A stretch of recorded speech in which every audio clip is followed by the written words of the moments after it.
I was leafing through a recent scientific report, the kind filled with dense clinical jargon about genomic sequences and quantum states. It was all perfectly standard, till I hit a sentence that felt like a total glitch in the matrix. Right there, in a publication built on the foundations of naturalism, the authors matter-of-factly stated that God created the greatest quantum computer, DNA. There were no quotation marks, no metaphorical cushioning, no philosophical footnotes. It was a theological stake driven straight into the heart of a laboratory report. It reminded me of a conversation I had with a biology professor a few years back. He spoke about the harmony between his faith and his field with this serene, almost rehearsed smile. To him, there was no friction, no history of censorship, and no fundamental contradiction. He looked at the world and saw two parallel tracks that never touched. But as we spoke, I noticed how carefully he chose his words, as if he were navigating a minefield in his own mind. He was like a man holding a heavy stone high above his head with his bare hands, trembling from the exertion, while calmly insisting to everyone watching that the stone was actually floating on its own. We often hear that religious scientists are the ultimate proof that the conflict between faith and fact is a myth. The 100-year-old smokers of the intellectual world who seem to defy the statistical reality of the harm. But when you look closer at the sheer amount of money and effort spent trying to maintain that harmony, you realize it isn't a natural state of being. It's a strategic, well-funded performance. From prestigious foundations writing massive checks to bridge the gap, to organizations quietly slipping teleology into peer-reviewed journals, there's a desperate attempt to keep the illusion alive. The question isn't whether science and religion can coexist in a single brain. It's why we are so terrified to admit the price we pay for that coexistence. What happens to the truth when we decide that social comfort is more important than intellectual honesty? Why are we so determined to win a bet placed on our own ignorance? That image, the professor holding up a weight he insists is floating, that is exactly the core tension we need to unpack today. It feels like the central metaphor for this whole thing. It really is, because this deep dive isn't just about what people believe individually, it's about the method.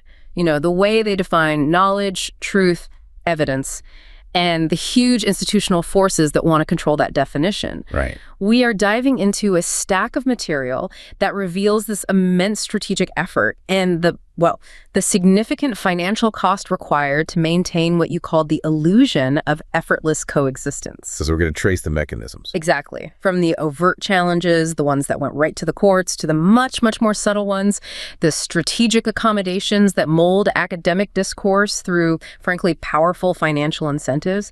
It's all about buying intellectual comfort. That sets the mission pretty clearly. We're looking at the mechanics of conflict maintenance. So it seems logical to start where the fight was most out in the open. The frontal assault. Creation science. The original uncompromising challenge. That's the perfect starting point. Creation science, or scientific creationism, is, it's defined pretty specifically as a pseudoscientific form of young Earth creationism, YEC. Okay, so its foundations aren't in a lab, they're in a book. Precisely. The theoretical foundation isn't empirical observation at all. It's a literalist interpretation of the Bible, specifically adhering to the narrative in Genesis, chapters 1 through 11. So we're talking about the core claim being a 6-day creation, 6 literal 24-hour days, which puts the age of the entire universe at what, 10,000 years, Matt? Less than 10,000 years, yeah. And that time frame, it places creation science in direct, totally irreconcilable conflict with pretty much all of modern scientific consensus. It's a complete rejection of biological evolution, obviously, but it goes a lot deeper than that, doesn't it? Oh, much deeper. I think a lot of people don't realize that to accept creation science, you have to throw out huge chunks of geology, too. Right. You can't have a 10,000-year-old Earth and modern geology. The two just don't work. They absolutely don't. Mainstream geology relies on something called the uniformitarian principle. It's a simple idea. The same natural processes we see happening today, erosion, sedimentation, volcanoes, they operated in the same way at roughly the same speed throughout Earth's history. And that's how we can read the rocks and calculate ages in the billions of years. Exactly. So creation science has to reject that entirely. So what's their alternative? What do they replace it with? Catastrophism, or more specifically, flood geology. Noah's flood. The one and only. They assert that almost all the geological strata, the mountains, the fossils, all of it was not created by slow processes over eons, but rapidly deposited during one single massive cataclysmic event. So they're not just tweaking the timeline. They are completely rewriting the basic mechanisms of how the planet works. You'd have to invent some physics that allows rock layers to form instantly, which is quite a hurdle. It is, and their core tenets are all tailored to support this narrative. There are three main claims. First, special creation ex nihilo. Out of nothing. Creation out of nothing by a supernatural being. Second, life was created in distinct, fixed groups. They call them baraminological kinds, or baramins. Ah, the kinds. So they'll accept microevolution, right? Like different breeds of dog. Oh, sure. They'll grudgingly accept that. But they draw a hard line at macroevolution. A dog will always be a dog. A cat will always be a cat. No crossing those fixed boundaries. And the third tenet is the flood geology we just talked about, to explain away all the evidence they can't dismiss. But they tried to package this up as a legitimate scientific alternative. They did. They wanted it taught right alongside evolution in science class. And that, of course, brought them into direct conflict with the scientific community and eventually the U.S. legal system. And the scientific verdict was not kind. Not even close. It was a swift, definitive, overwhelming rejection. Creation science was branded as pseudoscience because it fundamentally fails the most basic requirements of empirical inquiry. When you read the criticism from professional biologists, it wasn't just, oh, we disagree, it was condemnation. They called it unscholarly, a sham. Harmful to education. Because it operates in bad faith. I mean, it has no empirical support, it offers no genuinely testable hypotheses, and it resolves everything by appealing to supernatural causes, which are, by definition, outside the bounds of science. And this all came to a head in a courtroom. It did. The most important moment was the 1982 ruling in McLean versus Arkansas. Right, McLean v. Arkansas. That case looked at an Arkansas law that mandated equal time for creation science whenever evolution was taught. And the ruling was so critical because the court didn't just strike down the law. Yeah. It went further. It formally defined what science is, legally speaking. That's the key takeaway. Judge William Overton laid out 5 essential characteristics that a claim must have to even qualify as science. This became the yardstick, and we should really go through these 5 points because they get to the absolute heart of this whole methodological divide. Okay, let's detail them. Number 1. First, science is guided by natural law. This means any explanation has to rely only on observed, predictable regularities in the natural world. Okay. Number 2. Science is explanatory by reference to natural law, so the explanation itself has to be rooted in those same natural observable laws. No magic allowed. Third one feels like the most practical, the one a scientist uses every day in the lab. Science is testable against the empirical world. You have to be able to do experiments, make observations, gather data that could potentially support, or just as importantly, refute your claim. And number 4 moves more into the philosophy of it all. It defines the scientific mindset. Right. Science must be tentative. Its conclusions have to be open to revision or even being thrown out completely in light of new evidence. A scientist has to be prepared always to say, I was wrong. Which is the polar opposite of starting with an immutable truth. Exactly. And that leads to the 5th criterion, the great gatekeeper of science, falsifiability. Which is so often misunderstood. It is. It just means that a claim is falsifiable if there is some imaginable observation that, if you saw it, would prove the claim was false.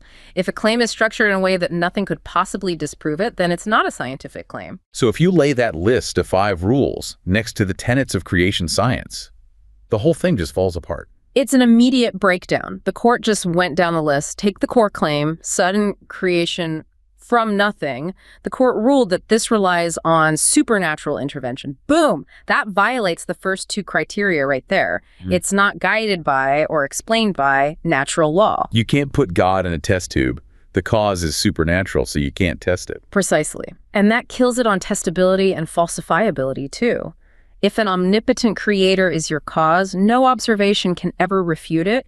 You find DNA evidence for common ancestry. A creationist can just say, well, the creator put that there to test our faith. And that response makes the claim completely immune to science. It's unfalsifiable. And that's a critical point. If your conclusion is immune to being disproven, you're not doing science anymore, you're doing apologetics. So what about the baramiological kinds? How'd that hold up? It fared no better. The court found it lacked any recognized scientific classification. There's no natural law defining where you draw the line for a kind, no objective way to test its boundary. The definition just moves wherever the evidence forces it to move. Exactly. It's not a hypothesis that predicts things. It's a flexible category designed after the fact to protect the core story.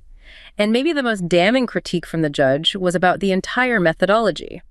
Starting with the answer. Yes. Creation science starts with Genesis as an unchangeable conclusion. That, by definition, violates the need for tentative, adjustable conclusions. Your goal is no longer discovery, it's just validation. And then there was that whole tactical argument, the contrived dualism. That's what the court called it.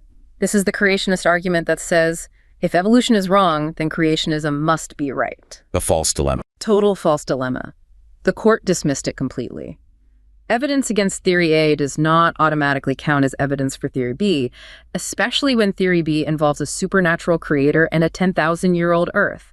It's a logical fallacy, and the court ruled it had no scientific factual basis. So the doors to the public science classroom were, legally speaking, slammed shut on creation science. But a movement that big, with that much ideological force behind it, it doesn't just disappear. No. It just evolves. Performs a pretty amazing evolutionary loop of its own. A rapid semantic evolution, yeah. It gave rise to the Intelligent Design, or ID, movement in the 1980s. The whole strategy shifted away from overt biblical literalism and young Earth stuff. And toward more sophisticated-sounding concepts like irreducible complexity. Exactly. The goal was the same. Get creationist ideas into public schools, but the language had to change to try and sidestep the First Amendment. And the shift was, it was purely cosmetic. Oh, it was just semantic surgery. The prime example is the textbook of Pandas and People. Testimony in a later case, the 2005 Kitzmiller v. Dover case, confirmed that this book was originally a creationist text.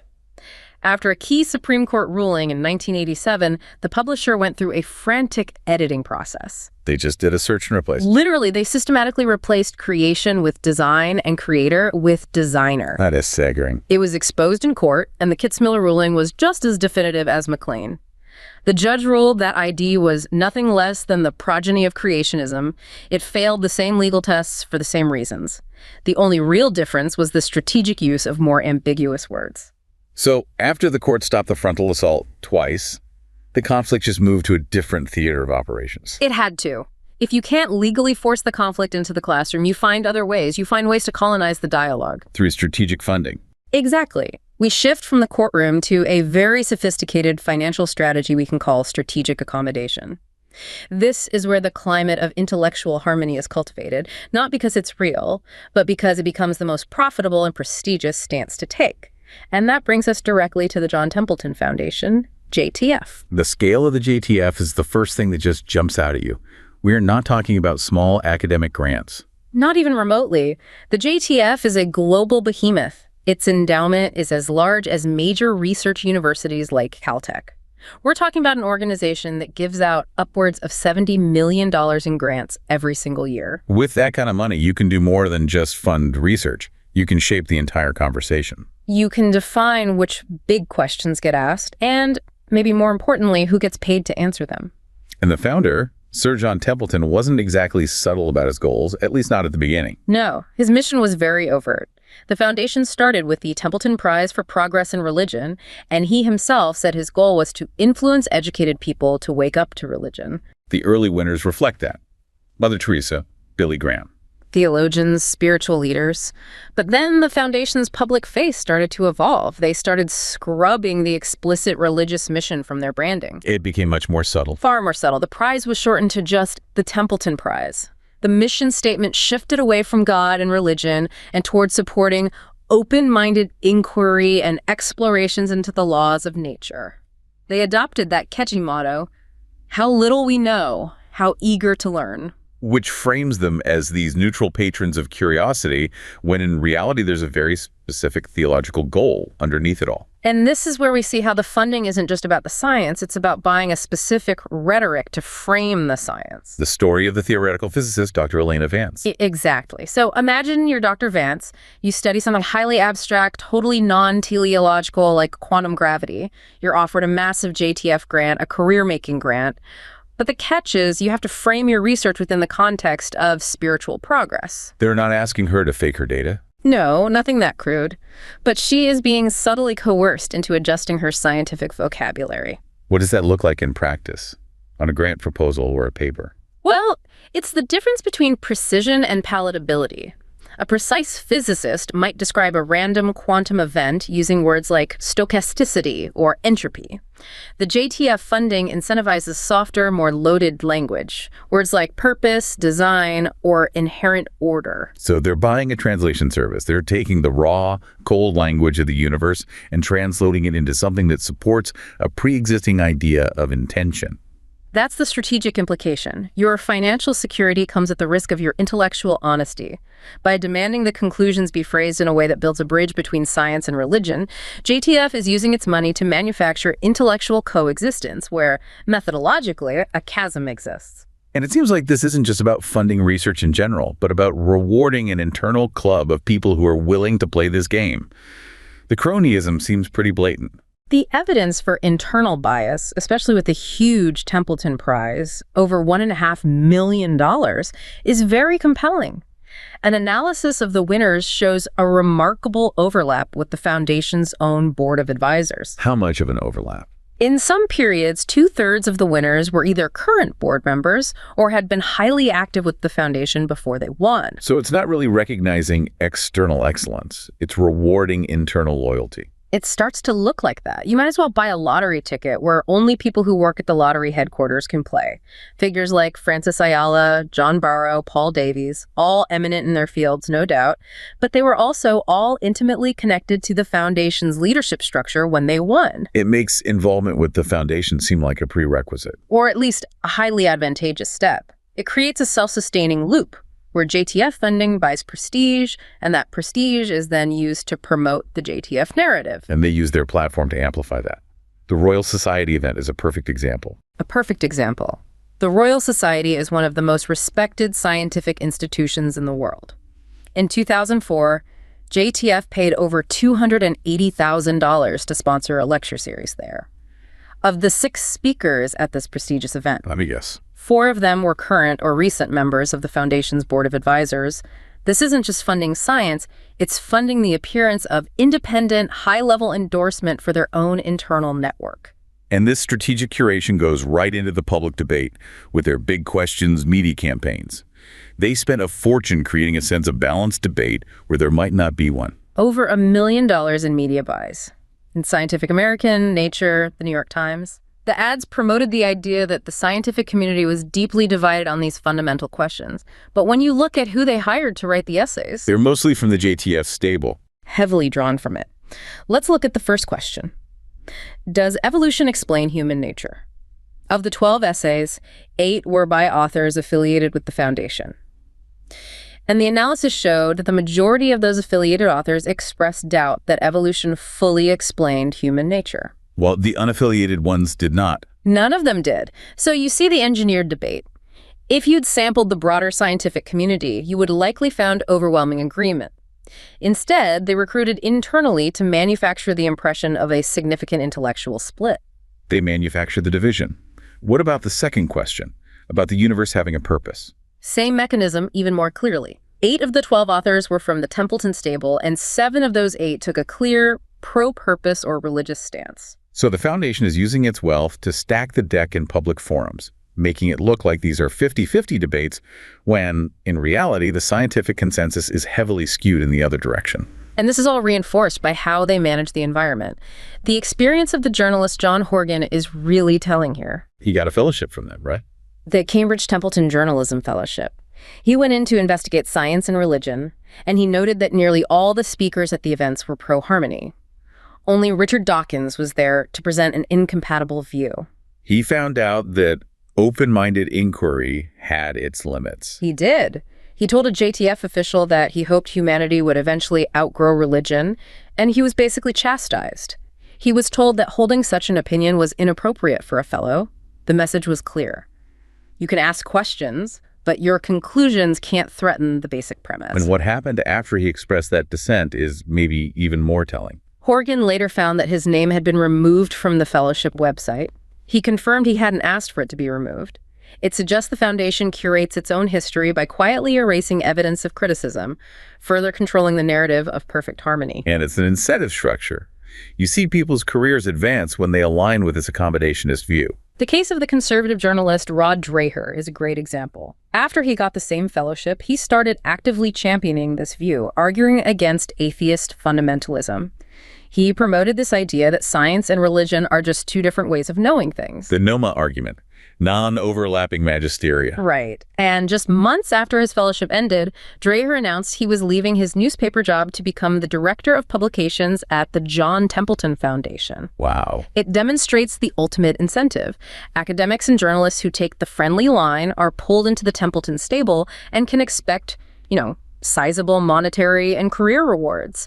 It's a feedback loop designed to reward harmony and punish dissent. So the whole goal is to spend millions to ensure the intellectual elite either advocate for accommodation or, at the very least, just stay quiet about the conflict. And that leads us straight to the corrosive costs of all this. This accommodation has real-world consequences, especially in education and the law. Let's start with education. This is where the damage feels the most fundamental.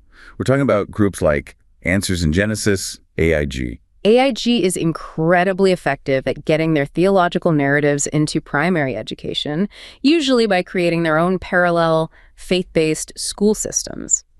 The story of the 7-year-old Leo learning from their curriculum is a perfect example. So in his science class, he's not learning standard evolutionary models. No, he's learning a theological narrative. The tree of life, the idea that all species share common ancestors, is replaced with the creation model of fixed kinds. For a child like Leo, the entire fossil record isn't evidence of deep time. It's evidence of burial patterns during Noah's flood. So different rock layers aren't different ages, they're just different stages of the flood. Exactly. And the real danger there isn't just that the facts are wrong, it's the systematic destruction of the scientific method itself. You've called it parallel epistemology. It's the idea that you teach kids to operate with two different sets of rules for what's real. It's a critical cost. In math class, you follow empirical rules. But in science class, you're taught to cherry-pick evidence, or just ignore it, to fit a story that's already been written for you. This just fundamentally undermines your ability to navigate reality using the scientific method. Because the scientific method requires you to be humble, to have tentative conclusions, to be open to being proven wrong. And if a child is taught that the empirical evidence itself, like carbon dating, is a lie or a trick from secular scientists, how can they ever trust the concept of discovery? It creates this cognitive rift. Science says the data dictates the conclusion. This methodology says the conclusion dictates which data we're allowed to accept. Which brings us back to the JTF. Despite their public image of supporting open-minded science, they and their leadership are funding organizations involved in overtly anti-science political activities. The hypocrisy is stark. The JTF funds groups like the Atlas Economic Research Foundation, a think tank that is well known for its opposition to climate change action and for defending the tobacco industry. And the Atlas Foundation gives out the Templeton Freedom Awards. Often funded by JTF, yes. And these awards are given for specific political campaigns that directly question scientific consensus. For example, a $10,000 award went to a Polish institute for sparking a debate questioning the science of global warming, timed right before a major UN climate conference. They're not funding research. They're funding political advocacy designed to undermine science. And the connection goes right to the top. Dr. Jack Templeton, the current chairman of JTF, has personally donated to the Heartland Institute, a group that explicitly campaigns against climate science. He also co-founded a group called Let Freedom Ring, which is highly skeptical of climate change and calls embryonic stem cell research immoral and ineffective. So the strategy is comprehensive. Use the foundation to buy academic harmony and use associated political funding to achieve specific anti-science policy goals. It's a two-pronged approach. Challenge the authority of empirical science wherever it interferes with their ideology, whether that's in a university lab or a state legislature. And that takes us to the final and maybe most legally complex area. How all this pressure to harmonize creates severe legal and cognitive dissonance, especially around religious liberty. This is a crucial distinction that gets lost in the public debate all the time. The real danger is that religious liberty's statutory rights created by Congress are constantly being presented as if they are constitutional mandates from the First Amendment. So people hear religious freedom and assume it's this absolute non-negotiable right. Exactly, but there's a huge difference. Think of the Constitution as the bedrock foundation of your house.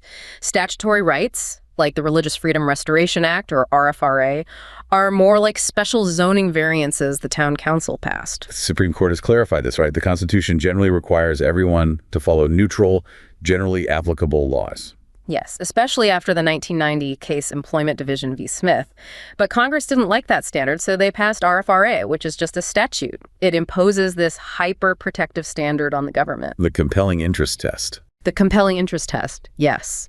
And the Supreme Court later ruled that RFRA was unconstitutional as it applied to the states, confirming that this high standard is a legislative choice, not a constitutional necessity. But religious liberty advocates argue as if it is a constitutional right. All the time. And that creates this cognitive dissonance. The public mistakes a legislatively created preference for a fundamental, unalienable right. And the real-world consequence is when that statutory right is used to override the statutory rights of other people. The classic example being the Hobby Lobby case. Hobby Lobby is the textbook example. RFRA, the statute, allowed a for-profit corporation to argue that its owners' religious beliefs gave them the right to deny their female employees federally mandated reproductive health coverage. So the owner's statutory religious right effectively canceled out the employee's statutory rights under Title VII, which prohibits sex discrimination. That's the critical conflict. The Supreme Court prioritized the religious comfort of the corporation's owners over the non-discrimination rights of its employees. And this is how the accommodationist doctrine starts imposing beliefs on other people. And when we look at the most vulnerable populations, like children, this pursuit of religious liberty often crosses what you call the no-harm line. Children are so often the silent victims. We see religious actors demanding exemptions from laws designed specifically to protect them. The most tragic example is faith-healing exemptions to medical neglect laws. These laws let parents withhold necessary medical care from sick children. For treatable conditions, diabetes, appendicitis leading to preventable suffering and even death, all because of a religious objection. The state's compelling interest to protect a child is just nullified. And we see the same pattern with mandatory reporting laws for child sex abuse. Exactly. Religious institutions demand exemptions, citing church autonomy or the sanctity of confession.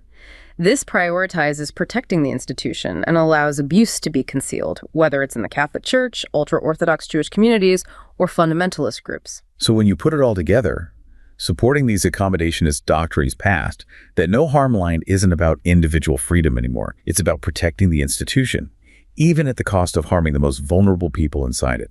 And the whole discussion gets dangerously clouded when we treat statutory preferences like RFRA as if they're constitutionally required.